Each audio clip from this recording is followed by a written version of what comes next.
Hi, good morning. ത്വമേവ മാതാ ച പിതാ ത്വമേവ ബന്ധുശ്ച സഖാ ത്വമേവ വിദ്യാ ദ്രവിണം ത്വമേവ സർവം മമ ദേവദേവ. ശ്രീമദ് ഭഗവത്ഗീത 10-ാം അധ്യായം വിഭൂതിയോഗം 17-ാമത്തെ ശ്ലോകമാണ് ചൊല്ലുന്നത്. കഥം വിദ്യാമഹം യോഗിം ത്വാം സദാ പരിചിന്തയൻ കേഷു കേഷു ച ഭാവേഷു ചിന്ത്യോസി ഭഗവാൻ മയാ. മലയാളം: എങ്ങിനെ ഞാൻ അറിഞ്ഞിടും അങ്ങതൻ സിദ്ധിയൊക്കവേ, ഏതെല്ലാം സിദ്ധി ചിന്തിച്ചു സന്തതം ധ്യാനമേൽക്കണം. യോഗിൻ: ഹേ യോഗീശ്വര കൃഷ്ണ, അഹം കഥം സദാ, ഞാൻ ഏത് വിധത്തിൽ എപ്പോഴും, പരിചിന്തയൻ ത്വാം വിദ്യ, ധ്യാനിച്ചാൽ അങ്ങയെ അറിയാൻ സാധിക്കും. ഭഗവൻ, അല്ലയോ ഭഗവാനെ, കേഷു കേഷു ച ഭാവേഷു, ഏതേതു ഭാവങ്ങളിലാണ്, മയാ ചിന്ത്യഃ അസി, ഞാൻ അങ്ങയെ ധ്യാനിക്കേണ്ടത്. അർജുനന് ജിജ്ഞാസ കൂടി. നല്ല ടീച്ചേഴ്സ് പഠിപ്പിക്കുമ്പം കുട്ടികൾക്ക് അടുത്തതെന്താന്ന് കേൾക്കാൻ താല്പര്യമുള്ളതുപോലെ നല്ല രസമുണ്ട്. എത്രയായാലും ബോറടിക്കില്ല. ചില സോഷ്യൽ സ്റ്റഡീസ് ക്ലാസ്സുകളൊക്കെ നമുക്ക് ബോറടിക്കും. അതേസമയത്ത് ചില സാറന്മാരൊക്കെ എടുത്തു കഴിഞ്ഞാൽ ഒരിക്കലും ബോറടിക്കില്ല. എത്ര വേണമെങ്കിൽ കേട്ടുകൊണ്ടിരിക്കും നമ്മൾ. സോഷ്യൽ സ്റ്റഡീസ് മാത്രമല്ല, എല്ലാം. ചില കുട്ടികൾക്ക് മാത്സിനോടായിരിക്കും വെറുപ്പ്. അതിന് കാരണം അവർക്ക് ഫോർമുലയും ടേബിളൊന്നും അറിയാത്തതുകൊണ്ടാണ്. അത് നമ്മൾക്ക് ഇന്നലെയും ഞാൻ പറഞ്ഞു, ഓരോന്നിൻ്റെ ആൻസർ കിട്ടുമ്പോൾ നമ്മൾക്ക് ഉള്ളിലൊരു സന്തോഷമാണ്. ഞാനിത് സ്വന്തം കണ്ടുപിടിച്ചല്ലോ എന്ന്, മിസ്സിൻ്റെ ഹെൽപ്പില്ലാതെ ഞാൻ കണ്ടുപിടിച്ചല്ലോ എന്ന്. അങ്ങനെ ആയിരിക്കണം നമ്മൾ മാത്സ് പഠിക്കേണ്ടത്. അതുപോലെ ഇവിടെ ഭഗവാന്റെ വിഭൂതികളെപ്പറ്റി അറിയാനുള്ള ജിജ്ഞാസ കൂടിക്കൂടി വന്നു അർജുനന്. അതുകൊണ്ട് ചോദിക്കുകയാണ്, അങ്ങയുടെ വിഭൂതികളെപ്പറ്റി എല്ലാം പറഞ്ഞു തരൂ. കാരണം എന്തൊക്കെയാണ് ഭഗവാൻ എന്നുള്ളത് ഇപ്പോഴാണ് ശരിക്കും ഞാൻ മനസ്സിലാക്കിയത്. അങ്ങ് ഒരു മനുഷ്യനായിട്ട് മാത്രമേ ഞാൻ കണ്ടിരുന്നുള്ളൂ. അപ്പോൾ ഇതിലൊന്ന് എന്നെ സഹായിക്കണം. ഏത് വിധത്തിലാണ് ഞാൻ ധ്യാനിക്കേണ്ടത്? ഏതെല്ലാം ഭാവങ്ങളിലാണ് ഞാൻ അങ്ങയെ ധ്യാനിക്കേണ്ടത്? കാരണം ഇതറിയാം, എല്ലാ വിഭൂതികളെ പറ്റിയും അറിയാൻ എനിക്ക് ജിജ്ഞാസയുണ്ട്. അപ്പോൾ ആദ്യമേ നമുക്കറിയാം, ഒരു ധ്യാനം ചെയ്യണമെങ്കിൽ ഒരു ഗുഹ തിരഞ്ഞെടുത്ത് അല്ലെങ്കിൽ കാട്ടിൽ പോയിട്ട് വിരക്ത ജീവിതം നയിക്കണം, അവിടെ മാത്രമേ ധ്യാനിക്കാൻ പറ്റുള്ളൂ എന്നൊന്നുമില്ല. അതാണ് ഭഗവത്ഗീതയിൽ പറയുന്നത്. നമ്മൾ ജീവിച്ചു കൊണ്ടിരിക്കുമ്പോൾ, നമ്മൾ കർമ്മങ്ങൾ ചെയ്തുകൊണ്ടിരിക്കുമ്പോൾ തന്നെ ധ്യാനാഭ്യസനം നടത്താൻ പറ്റും. അപ്പോൾ ഇതുകൊണ്ട് ജീവിതത്തിലുടനീളം നമുക്ക് ഈശ്വരാനുഭൂതി നിലനിർത്താനാണ് നമ്മൾ ശ്രമിക്കേണ്ടത്. അപ്പോൾ ശരിയായ കർമ്മങ്ങൾ വേണ്ട വിധം ചെയ്യണം എന്ന് കർമ്മയോഗത്തിൽ പറഞ്ഞിട്ടുണ്ടല്ലോ. നിൻ്റെ ജോലി കർമ്മം ചെയ്യലാണ്, അതുകൊണ്ട് നിൻ്റെ കർമ്മങ്ങൾ നീ വേണ്ട വിധം ചെയ്യുക. ഇതാണ് ഗീതയിലെ തത്വം. ഇത് അർജുനന് മനസ്സിലാക്കി കഴിഞ്ഞു. അത് അർജുനൻ സ്വീകരിച്ചു എന്നുള്ളത് കൊണ്ടാണ് ഇവിടെ യോഗീശ്വര എന്നൊക്കെ അഭിസംബോധന ചെയ്തത്. ശ്രീകൃഷ്ണനോടുള്ള ഇഷ്ടം കൂടിക്കൂടി വരികയാണ്. നല്ല ടീച്ചറോട് ഇഷ്ടം കൂടുന്ന പോലെ തന്നെ. അപ്പോൾ തിരക്ക് പിടിച്ച ജീവിതത്തിൽ നമ്മൾ എന്തൊക്കെയാണ് എത്തിപ്പിടിക്കേണ്ടതെന്ന് വിചാരിച്ച് ജീവിക്കുകയാണെങ്കിൽ പോലും നമുക്ക് ഈ പരമാത്മാവിനെ എപ്പോഴും മനസ്സിൽ ധ്യാനിക്കാനായിട്ട് യാതൊരു വിഷമവുമില്ല. അതിൻ്റെ ഒരു ഉദാഹരണം തന്നെയാണല്ലോ ഭഗവാൻ തന്നെ. അതിൻ്റെ ഒരു ഉദാഹരണമാണ്. അപ്പം അങ്ങയുടെ വിഭൂതികളെ മുഴുവനായിട്ടും പറഞ്ഞു തരണമെന്നാണ് അർജുനൻ ഇവിടെ അപേക്ഷിക്കുന്നത്. ഏതേത് ഭാവങ്ങളിലാണ് ഞാൻ അങ്ങയെ ധ്യാനിക്കേണ്ടത്? അപ്പോൾ ജീവിതത്തിൽ ഇങ്ങനെ മുഴുകി പ്രശ്നങ്ങളെ നേരിട്ടുകൊണ്ടിരിക്കുകയാണ്. ഇതൊക്കെ നമ്മളോടാണ് കേട്ടോ പറയുന്നത്, അർജുനനോടല്ല. അർജുനനോടാണെങ്കിൽ പോലും. അപ്പോൾ ഈ പ്രശ്നങ്ങളെ നേരിട്ടുകൊണ്ടിരിക്കുമ്പോൾ എപ്പോഴും ഈശ്വരസ്മരണ നിലനിർത്തുകയാണെങ്കിൽ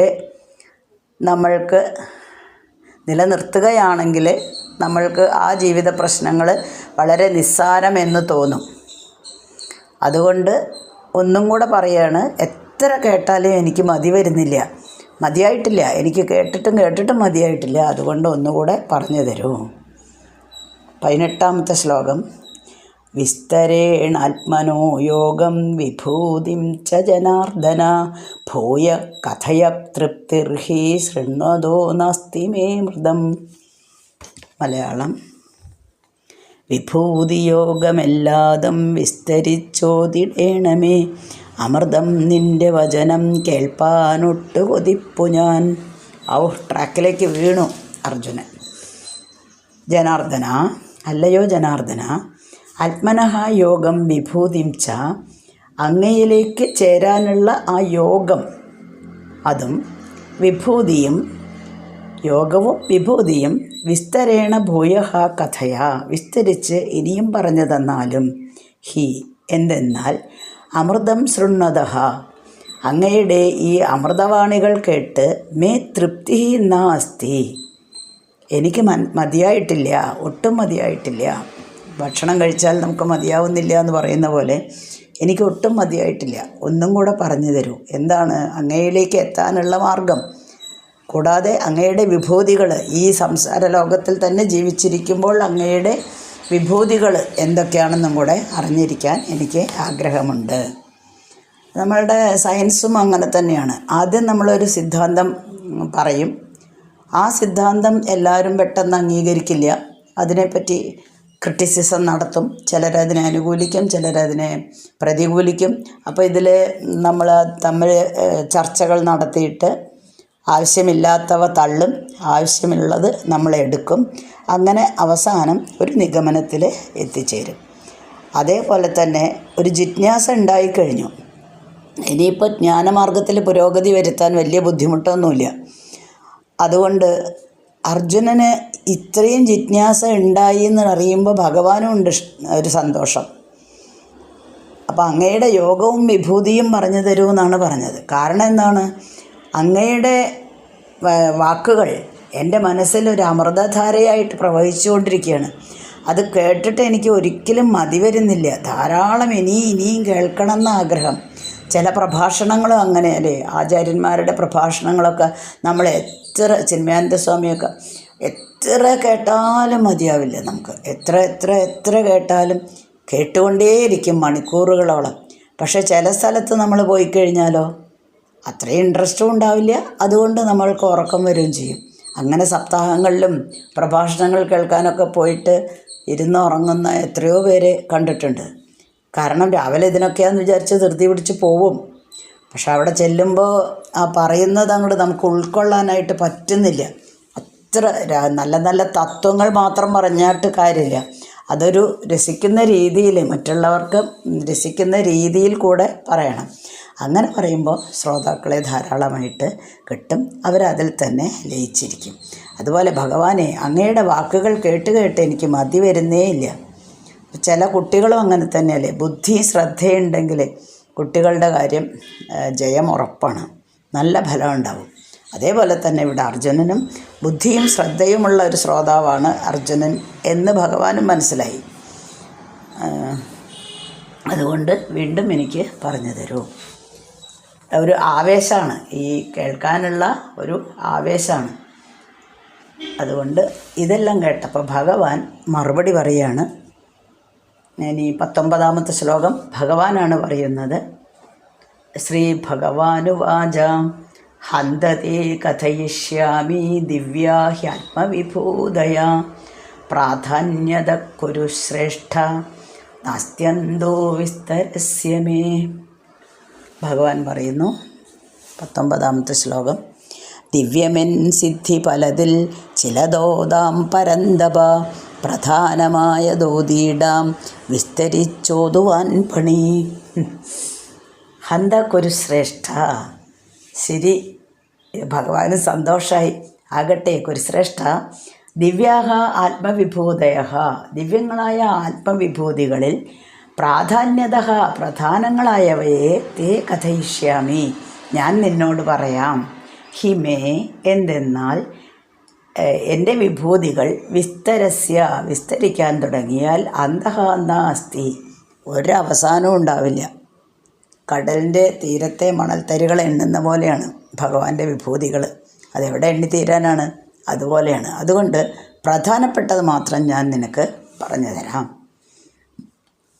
അപ്പോൾ ഹേ കുരുശ്രേഷ്ഠ എന്നാണ് വിളിക്കുന്നത്. ഭഗവാന് സന്തോഷമായി, നല്ലൊരു കുട്ടിയെ കിട്ടി, ജിജ്ഞാസയും ബുദ്ധിയും ശ്രദ്ധയുമുള്ള ഒരു കുട്ടി മുന്നിലിരിക്കുകയാണ്. അപ്പോൾ ടീച്ചർക്കും സന്തോഷം വരുമെന്ന് പറഞ്ഞ പോലെ ഭഗവാന് അർജുനനോട് ഒരു അനുകമ്പ, ഒരു അനുഭാവം ഒക്കെ തോന്നി തുടങ്ങി. അതുകൊണ്ട് പറയാണ്, ഈ എൻ്റെ വിഭൂതികൾ മുഴുവൻ പറയാൻ തുടങ്ങിയ ഇതെവിടെ അവസാനിക്കില്ല. അതുകൊണ്ട് അവയിൽ പ്രധാനങ്ങളായവ നിന്നോട് പറയാം. ചില കുട്ടികൾക്ക് അങ്ങനെയാണ്, ഏറ്റവും പ്രധാനപ്പെട്ട പോയിൻറ്റ്സ് പെട്ടെന്ന് പറഞ്ഞു കൊടുത്താൽ അവരത് പഠിച്ചോളും. ബാക്കി അവർ കുറേ സ്വന്തം പഠിച്ചിട്ടുണ്ടാവും. എന്നാലും നമ്മളൊരു ലെസൺ പഠിപ്പിച്ചു കഴിഞ്ഞാൽ ഇതിൽ ഈ കാര്യം പ്രത്യേകമായിട്ട് ശ്രദ്ധിക്കണം കേട്ടോ, ഈ ഡയഗ്രാം പ്രത്യേകമായിട്ട് ശ്രദ്ധിക്കണം, ഈ പോർഷൻ അല്ലെങ്കിൽ ഈ പാരഗ്രാഫ് അല്ലെങ്കിൽ ഈ ലോ നന്നായി പഠിക്കണം, ഇതൊക്കെ പറഞ്ഞു കൊടുത്താൽ ആ കുട്ടികൾ ഓൾറെഡി പഠിച്ചിട്ടുണ്ടാവും ലെസൺ. അതുകൊണ്ട് ഇതും കൂടെ കൂടുതലായിട്ട് ശ്രദ്ധിക്കും. അതേപോലെ തന്നെയാണ് എൻ്റെ എല്ലാ വിഭൂതികളെ പറ്റിയിട്ടൊന്നും പറയാൻ പറ്റില്ല അർജുന. കാരണം ഇത് അന്തമില്ലാത്തതാണ്. എവിടെ തുടങ്ങേണ്ട, എവിടെ ബ്രഹ്മാവ് മുതൽക്ക് ഇങ്ങോട്ട് നോക്കി കഴിഞ്ഞാൽ എല്ലാം ഞാൻ തന്നെയാണ്. അതുകൊണ്ട് വിശേഷിച്ച് കുറച്ച് വിഭൂതികളെപ്പറ്റി, പ്രധാനപ്പെട്ടവയെപ്പറ്റി മാത്രം ഞാൻ പറയാം. സർവചരാചരങ്ങളും ഭഗവാന്റെ ഒരു അംശമാണെന്ന് നമ്മൾ പറഞ്ഞു. അപ്പോൾ ഈ വൃഷ്ടിയിൽ ഭഗവാന്റെ പ്രാധാന്യം, ഭഗവാനെ കൂടാതെ ഒരു പുല്ല് പോലും അനങ്ങില്ല, അതും നമ്മൾ പറഞ്ഞിട്ടുണ്ട്. ഒരു വസ്തുവിനോ ഒരു സമൂഹത്തിനോ ഒന്നും തന്നെ നിലനിൽക്കാനായിട്ട് കഴിയില്ല. അതുകൊണ്ട് പ്രധാനപ്പെട്ടത് പറഞ്ഞു. അപ്പോൾ ആദ്യം തന്നെ ഹന്ത കുരുശ്രേഷ്ഠ എന്നാണ് വിളിക്കുന്നത്. ഞാൻ ഇത്രയും നേരം നിന്നോട് ഈ തത്വങ്ങൾ നിൻ്റെ തൊട്ടടുത്ത് നിന്നിട്ട് നിനക്ക് പറഞ്ഞു തരികയാണ്. എന്നിട്ടും നിനക്ക് ഇതൊന്നും, ഈ തത്വങ്ങൾ മുഴുവൻ ഉൾക്കൊള്ളാൻ കഴിയുന്നില്ലല്ലോ അർജുന. ഹന്ത, കഷ്ടം എന്നൊരു ഒന്നും കൂടെ അങ്ങനെയും കൂടെ ഒരു അർത്ഥം വരുന്നുണ്ട്. കഷ്ട അർജുന, ഞാൻ ഇത്ര നേരമായില്ലേ പറയുന്നു, എന്നിട്ടും നിനക്കിത് ഉൾക്കൊള്ളാൻ കഴിഞ്ഞില്ലല്ലോ എന്ന്. എന്നാലും അർജുനനോട് ഒരു അനുകമ്പയുണ്ട്, അറിയാനുള്ള ആഗ്രഹമാണല്ലോ എന്ന്. അതുകൊണ്ട് നീ എന്നെ തന്നെയാണല്ലോ ശരണം പ്രാപിച്ചത്, ഇതെല്ലാം അറിയാൻ വേണ്ടിയിട്ട്. അതുകൊണ്ട് അർജുനനോട് കാരുണ്യമുണ്ട്. അപ്പോഴാണ് പറഞ്ഞത് പ്രധാനപ്പെട്ടവ നിന്നോട് പറയാം. നമ്മൾ വേറൊരു ശ്ലോകത്തിൽ പറഞ്ഞിട്ടുണ്ടായിരുന്നു, ഇപ്പോൾ സൂര്യൻ കല്ലിൽ, കണ്ണാടിയിൽ നല്ല പോളിഷ്ഡ് സർഫസുകളിലൊക്കെ പ്രതിഫലിക്കുന്നുണ്ട്, പക്ഷെ കല്ലിൽ വീണ് കഴിഞ്ഞാൽ പ്രതിഫലിക്കുന്നില്ല. അതേപോലെ തന്നെ ഭഗവാന്റെ പ്രഭാവം എല്ലാ വസ്തുക്കളിലുമുണ്ട്. എന്നാൽ അതിൽ ഏറ്റവും പ്രധാനപ്പെട്ടവ, ഇപ്പോൾ നേരത്തെ പറഞ്ഞ സൂര്യരശ്മി പ്രതിഫലിപ്പിക്കുന്ന പ്രതലം, അതേപോലെ തന്നെ ഏറ്റവും പ്രധാനപ്പെട്ടവ ഞാൻ നിനക്ക് പറഞ്ഞു തരാം. ഇനി 20ാമത്തെ ശ്ലോകം. അഹമാത്മാ ഗുഡാകേശ സർവഭൂതാശയസ്ഥിത അഹമാദിശ്ച മധ്യം ച ഭൂതാനാമന്ത ഏവ ച. മലയാളം. ഭൂതങ്ങളിൽ വാഴുന്നോരാത്മരൂപമതാണു ഞാൻ, ഭൂതങ്ങൾക്കാദിമധ്യങ്ങൾ അന്തവും ഞാൻ പരന്തപ. ഗുഡാകേശ, അല്ലയോ അർജുന, സർവഭൂതാശയസ്ഥിത, സർവഭൂതങ്ങളുടെയും ഉള്ളിൽ വിളങ്ങുന്ന ആത്മാ അഹം, ആത്മാവ് ഞാനാകുന്നു. ഭൂതാനാം ആദിഹി ച മധ്യം ച അന്തശ്ച അഹമേവ ച. എല്ലാ ഭൂതങ്ങളുടെയും ആദിയും മധ്യവും അന്തവും ഞാൻ തന്നെയാണ്. ഇതാണ് ആദ്യമായിട്ട് ഇതിലേക്ക് ജിജ്ഞാസയൊക്കെ കേട്ട് ഭഗവാൻ പറഞ്ഞു തുടങ്ങുകയാണ്. അപ്പോൾ അതിന് പ്രവേശിക്കുന്നതിന് മുന്നേ ആദ്യം നീ മനസ്സിലാക്കേണ്ട തത്വം ഇതാണ്. എന്താണ്? എല്ലാ ഭൂതങ്ങളിലും ഒളിഞ്ഞിരിക്കുന്ന അല്ലെങ്കിൽ ഉള്ളിലുള്ള ആത്മാവ് ഞാനാകുന്നു. ഇതിൽ അല്ലയോ അർജുന, എല്ലാവരുടെയും ഉള്ളിൽ വിളങ്ങുന്ന ആത്മാവ് ഞാനാകുന്നു എന്ന തത്വം നീ മനസ്സിലാക്കുക. മാത്രമല്ല എല്ലാറ്റിൻ്റെയും ആദിയും മധ്യവും അന്തവും ഞാൻ തന്നെ. ഇപ്പോൾ പ്രപഞ്ചത്തിലുള്ള എല്ലാ പദാർത്ഥങ്ങളുടെയും സൃഷ്ടി ഞാൻ തന്നെയാണ്, നിലനിർത്തുന്നതും ഞാൻ തന്നെയാണ്, സംഹാരവും ഞാൻ തന്നെയാണ്. ഇതാദ്യമേ പറഞ്ഞു കൊടുത്തിട്ടുണ്ട്. പക്ഷേ അർജുനൻ അത്ര തന്നെ മനസ്സിലായിട്ടില്ല എന്നുകൊണ്ട് പറയുകയാണ്. ബാഹ്യപ്രപഞ്ചത്തെ മാത്രമല്ല, നമ്മുടെ അന്തർമണ്ഡലത്തെയും സംബന്ധിക്കുന്ന കാര്യങ്ങൾ തന്നെയാണ് പറയുന്നത്. എല്ലാ സങ്കല്പങ്ങളും ഒരു ബോധത്തിലാണ് നമ്മൾക്ക് തോന്നുന്നത്. അസ്തമിക്കുന്നതും അതിൽ തന്നെയാണ്. ഇപ്പം നമ്മളിൽ ബോധങ്ങളില്ലെങ്കിൽ പിന്നെ സങ്കല്പമില്ല. അതുകൊണ്ട് ആദ്യം നീ മനസ്സിലാക്കേണ്ടത് ഇതാണ്, അർജുന, എല്ലാ ബോധങ്ങളിലെയും ഉള്ളിൽ വിളങ്ങുന്ന ആത്മാവ് ഞാനാകുന്നു. ഇനി വീണ്ടും ഇതിനെപ്പറ്റി കൂടുതലായിട്ട് പറഞ്ഞു കൊടുക്കുകയാണ് 21ാമത്തെ ശ്ലോകത്തിൽ. നമ്മൾ 20 വരെയാണ് ഇപ്പോൾ വായിച്ചിരിക്കുന്നത്. അടുത്ത ദിവസം വായിക്കാം. ഓക്കെ. സ്മിൻ പരാത്മന്നനുപാത്മകൽപ്പേതുമിത്തമുത്ഥാപിത പത്മയോനി അനന്തഭൂമാമരോഗരാശിം നിരുന്ധി വാതാലയവാസ വിഷ്ണു.